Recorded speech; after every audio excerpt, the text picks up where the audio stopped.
Books make you hope. Books make you dream. Books make you laugh. Books make you scream.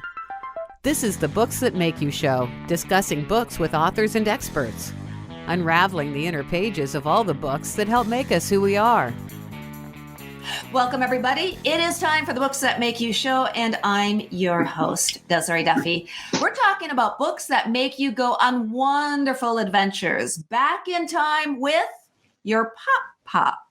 Children's books.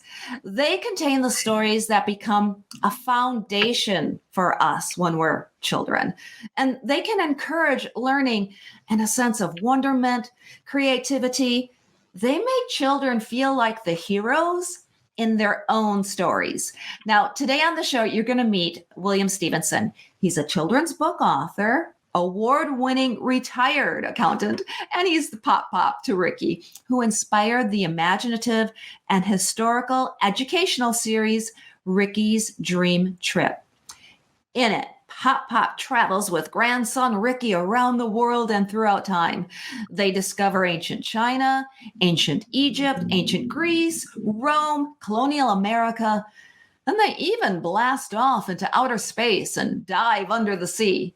In the most recent book, it combines three of the aforementioned books. We go to the ancient worlds of Egypt, Greece, and Rome. William, hello. Welcome to the show. Hi. Good to see you. Good to see you too. So let's start with the inspiration for your book series. So the very first book is a blast off into outer space. And as I understand it, you created this first book for your grandson, but you really had no intention of publishing it until a friend kind of nudged you to take it further. Is that right? That's correct. I wanted to put something together for my grandson, who was 7 years old at the time, and I wanted to do something that I felt he would be interested in and would maintain his interest. So I decided to do something about outer space. And I put together a book, or it turned out to be a book, but it was just a project to excite my grandson about learning and make him feel good about himself, because he was the hero in the story. And so I went online and I found some nice pictures from NASA, and I wove that into the fabric of a story in which Ricky and PopPop visit all of the different planets. And it was designed where I could read it to him and we could enjoy it together. And then he was also designed as an educational tool where he would learn something and encourage him to learn more. And when I had completed the project, it was just done in a loose leaf book. And there was no intention to make it commercial or anything. It was just something to show my grandson that I loved him. And I had the book sitting. I wasn't retired at the time, and I had it was a loose, turned out to be, I put it in a loose leaf book. And one of my clients had just started up a new publishing company for people who wanted to self-publish. And he saw this on my desk. He said, "What's that?" And I showed him the story of Ricky's dream trip through the solar system.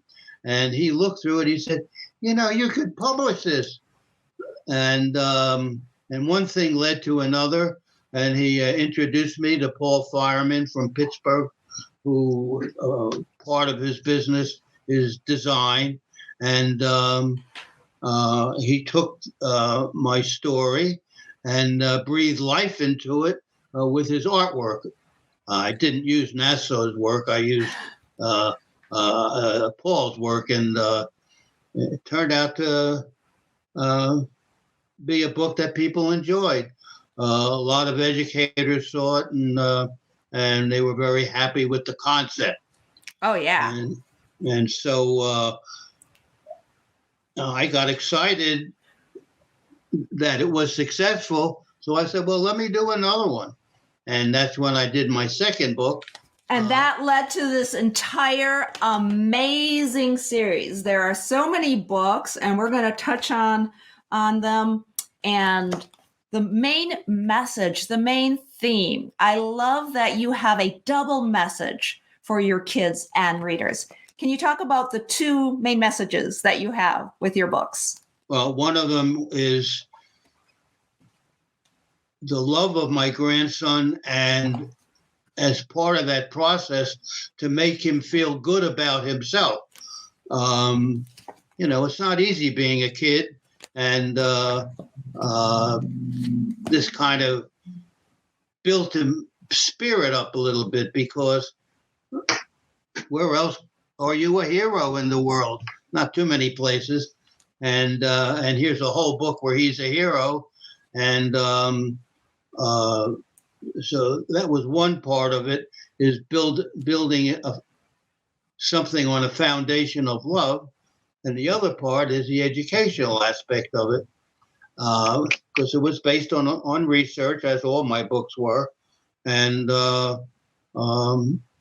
they were accepted by many members of the educational community who just as friends saw it. Yeah. And so I wound up doing 7 of them. Didn't expect to do one, and I wound up doing 7. And we're kind of excited about it. Well, you should be, and you should be so proud. I can see why the educational community is attracted to these books, as well as your grandson. It's such a neat story about how you, as PopPop, in an effort to do something special with your grandson and share something magical with him, are now sharing this with so many children around the world. Can you talk a little bit about why you feel that it's important for grandfathers or grandparents in general, and heck, even parents, aunts, uncles, everybody? Why do you feel it's important to read to kids? Well, for one thing, grandparents have a strange relationship, because they don't see generally you don't see their grandchildren that often. And so one way of developing an intimacy is to read to them something that they would be interested in and that involves them. And that was kind of my my background idea, is to show him I loved him, and this is proof. And there's no denying the love and the affection that went into this, as well as the attention to detail, because as you've mentioned, you've done a lot of research. Can you talk a little bit about how each book is researched and delves into a specific moment in history? Can you talk about that? What I tried to do is to develop a story to minimize thousands of years into one happening.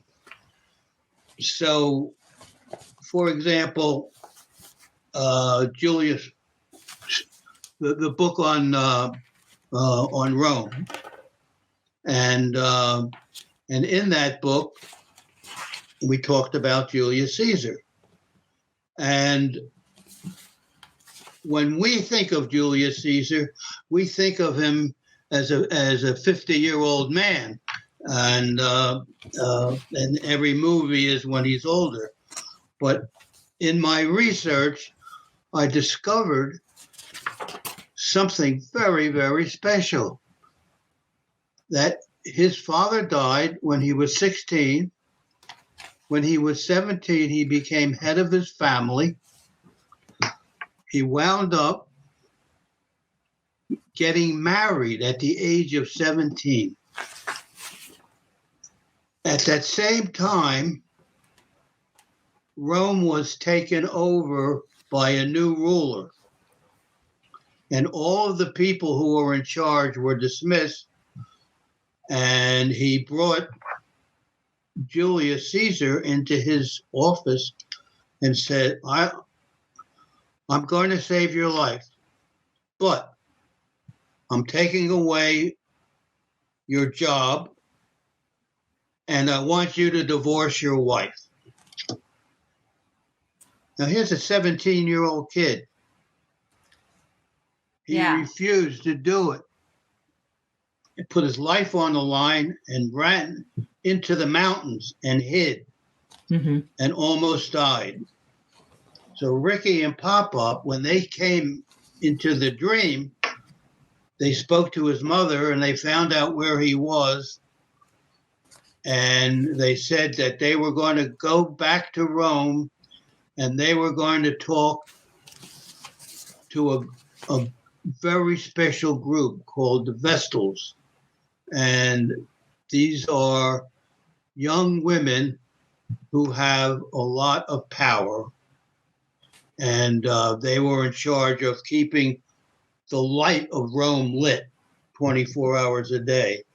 And they were so important that the emperors and the rulers always listened to them.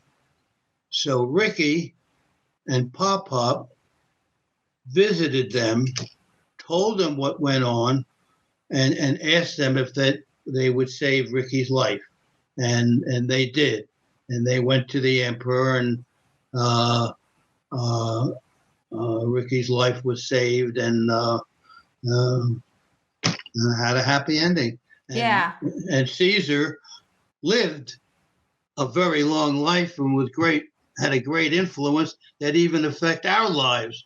So I felt that was really an important story. That's really cool. The way you plucked out this small moment in the history of a historical figure. I really appreciate the way you've done that in your books, because it's a new and unique way to approach history. And I think that's one of the powerful parts of your writing and why you're attracting the readers that you are and inspiring and igniting a love for history and an interest in young readers. Now, you've done a very similar thing, too, with the book about ancient Egypt. And that one, can you tell us about that one? Ancient Egypt was really a problem for me because, they have like a 6,000-year-old history. And where do you go with something like that? How do you pluck something out of there to interest young people? I actually read 20 books to try to find my hook. And lo and behold, it was right there. We all know about it. The boy king, Tutankhamun. He became king and then pharaoh when he was a preteen. So in order to make the story interesting, I introduced Tutankhamun, his stepmother, Nefertiti, who was very famous, and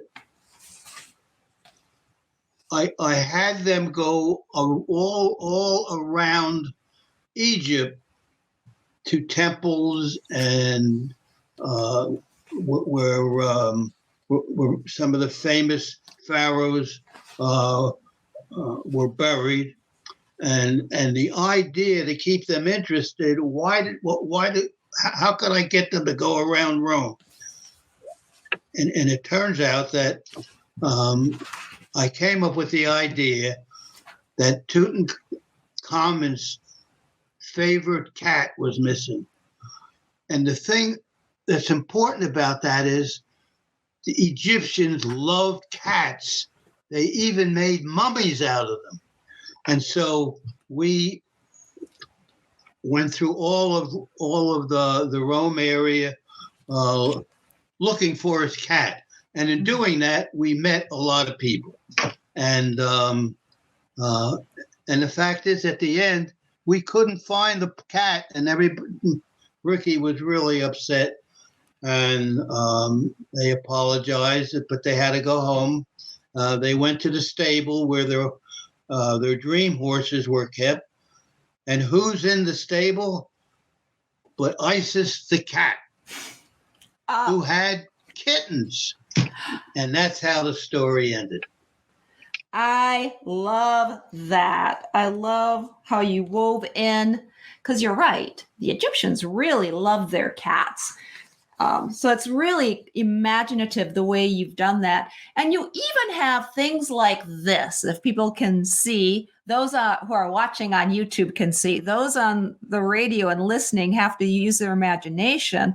But within the back of the book as well is the hieroglyphic alphabet. And you talk a little bit about the hieroglyphs. So there's an educational aspect, not only to this book, but the other ones too, that is a little bit unexpected. That's really neat that you did that. Well, it's not only educational, but it's visual. So it's not just an idea. It's a concept that you can see and actually deal with, and that was part of it to get them involved, and it kind of worked. Oh yeah, very much so. It definitely worked, William.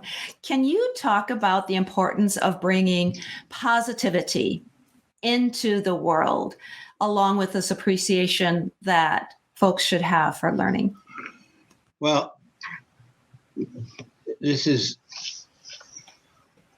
I've been very concerned about the negativity that the world has moved towards in the last number of years. And in designing this concept of this series, I wanted to overlay the sadness and of the world and the hatred of people into something that's loving, and make that contribution. And I hope I accomplished that. I think you have. I think that's beautiful.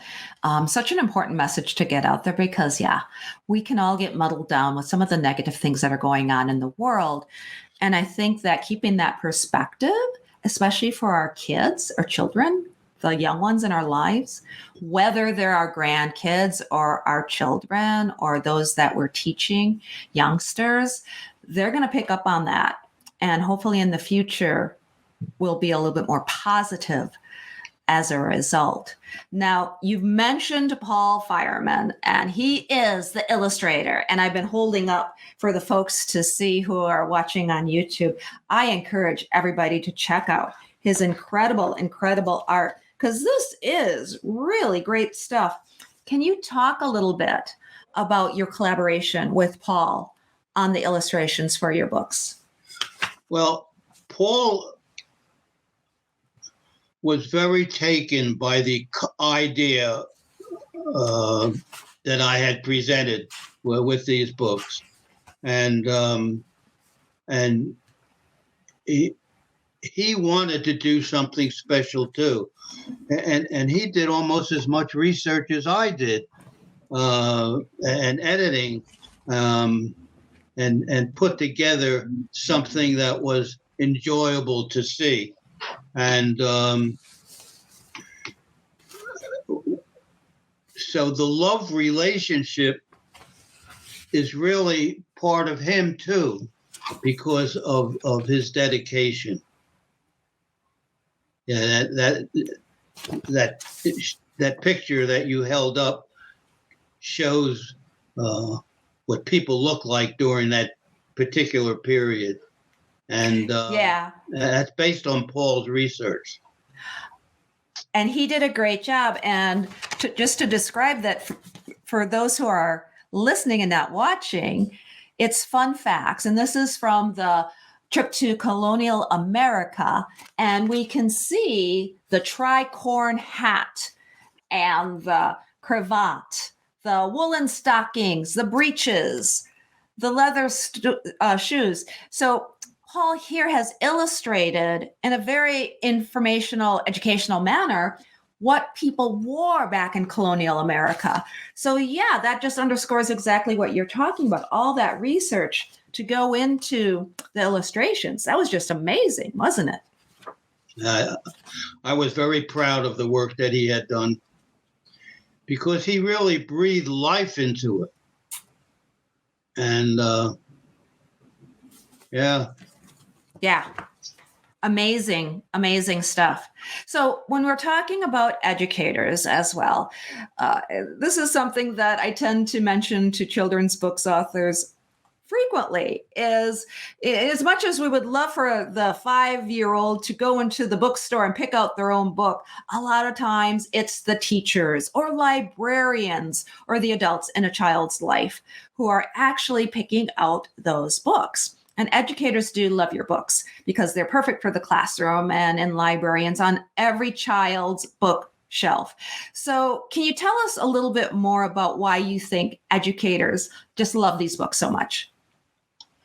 Well, they love the concept of the history is real, and it's not a made up history.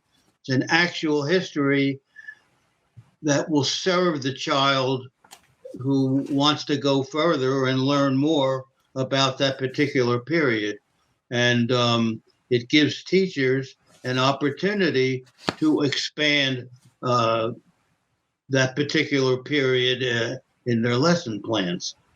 Yeah.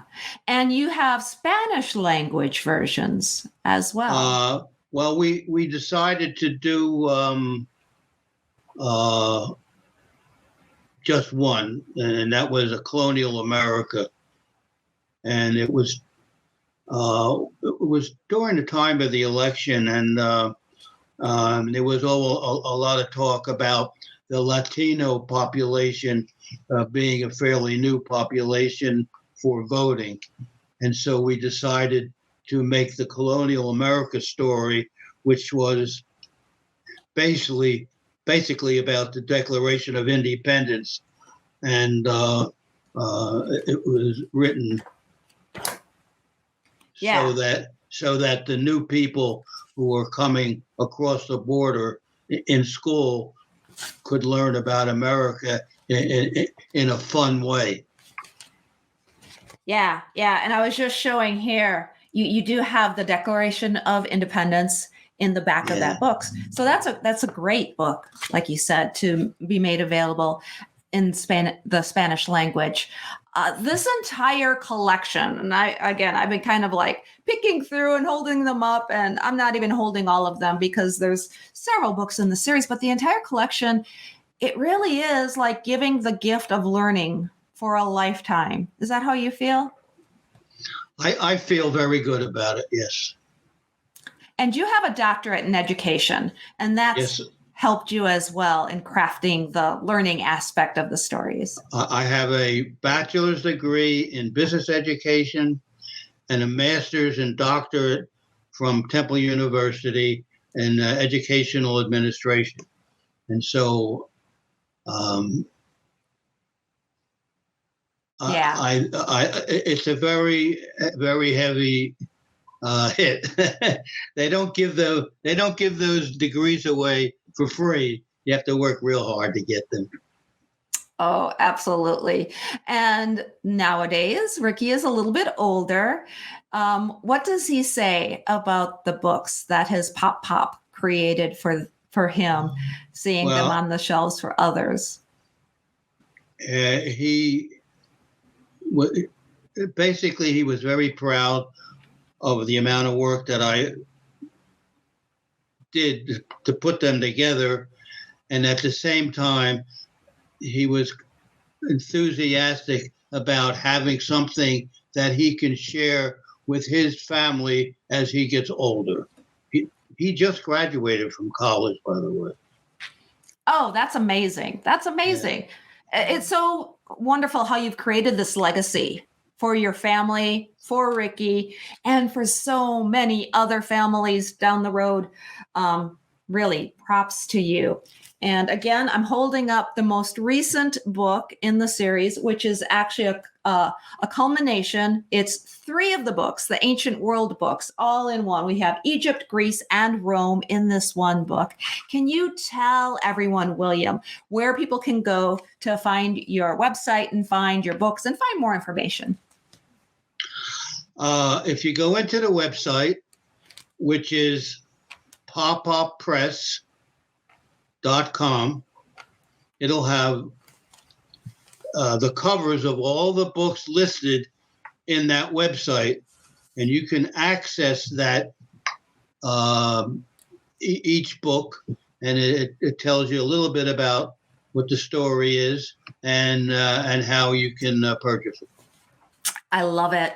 And I'm just paging through the section on Greece, and there's a maze in it, and there's facts about the different chariot racing and the javelin and ancient Greece fun facts. I love how you interweave educational and fun activities in the books as well.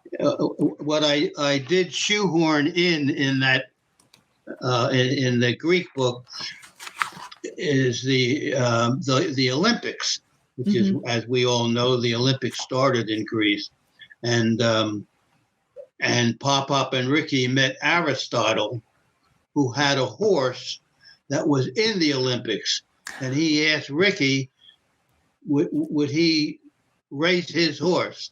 And of course, Ricky won the race. How can you say no to Aristotle, right? Right. William Stevenson, thank you so much for being with us today. Thank you for writing these amazing books. It's been so much fun. Thank you. You're welcome very much. It's a joy talking to you. And thank you, everybody, for being with us today on the Books That Make You show. You can find out more about us on our website. That's booksthatmakeyou.com. You can also follow us on Facebook and Instagram. We are, of course, on YouTube. Make sure you ring the bell, subscribe, never miss an episode. Leave some comments, engage. That helps the channel grow so much. As well, we're on TikTok, so make sure you follow us there. And don't forget, you can subscribe to the Webby Award-winning Books That Make You newsletter. Until next time, all of my bookish buddies, please enjoy all of the books that make you exactly who you are. The host and executive producer of the Books That Make You show is Desiree Duffy.